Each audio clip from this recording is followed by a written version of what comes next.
کہ ان کا یہ فرمانا تھا کہ اگرچہ اللہ کی مشیت ایسی تھی کہ جو خلفائے راشدین ہیں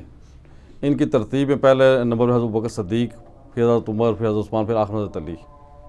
لیکن وہ ایک اپنی رائے کا اظہار کرتے ہیں، کہتے ہیں کہ اگر مولا علی علیہ السلام پہلے خلیفہ بن جاتے تو یہ امت کا حق بہت بہتر ہوتا، نہ تو آج فرقہ واریت ہوتی، نہ اتنے اختلافات ہوتے۔ تو آپ سے پہلا تو میرا سوال یہ ہے کہ آپ اس بارے میں کیا کہیں گے، نمبر ایک۔ اور نمبر دو، ان کے ان تاثرات سے کیا یہ محسوس نہیں ہوتا کہ ڈاکٹر سہار احمد صاحب مولا علی علیہ السلام کے ساتھ وہ بھی شدید عقیدت رکھتے تھے؟ جی کوئی شک نہیں ہے، اس کے بغیر بھی مولا علی علیہ السلام سے ان کی عقیدت کے کئی واقعات ہیں۔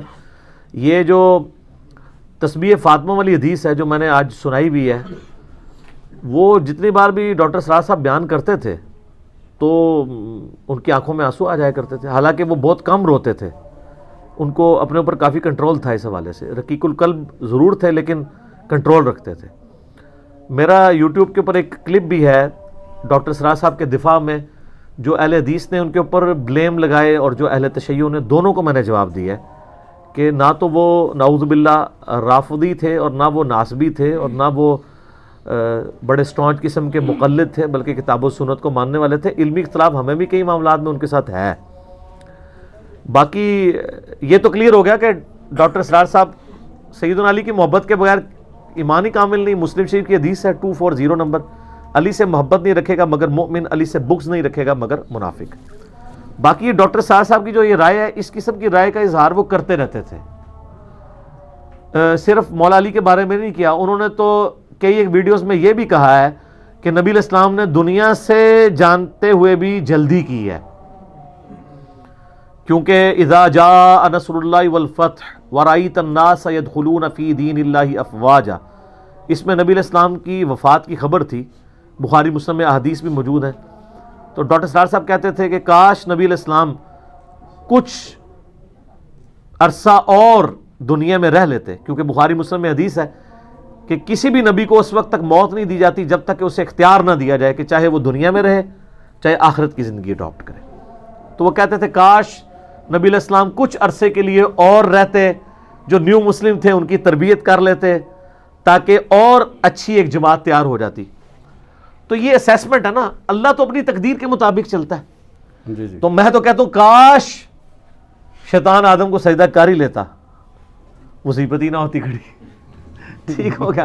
وہ تو آپ کاش ساری چیزوں کے ساتھ لگاتے جائیں۔ باقی اگر مولا علی علیہ السلام کو پہلا خلیفہ چن لیا جاتا تو یہ ڈاکٹر سرار صاحب کا یہ کہنا کہ اس کی وجہ سے فتنہ ایڈریس ہو جاتا، تو فتنہ ایڈریس اتنی آسانی سے ہونا نہیں تھا۔ اس کی وجہ یہ ہے کہ جن لوگوں نے بعد میں مخالفت کی ہے نا، ان کی جو کمزوریوں پہ پردہ ڈالا رہا ہے 25 سال تک، وہ جو 25 سال بعد اپنے بلوں سے باہر نکلے ہیں نا حضرت علی کے اور بنو ہاشم کے تعصب میں، انہوں نے اس وقت بھی باہر آ جانا تھا۔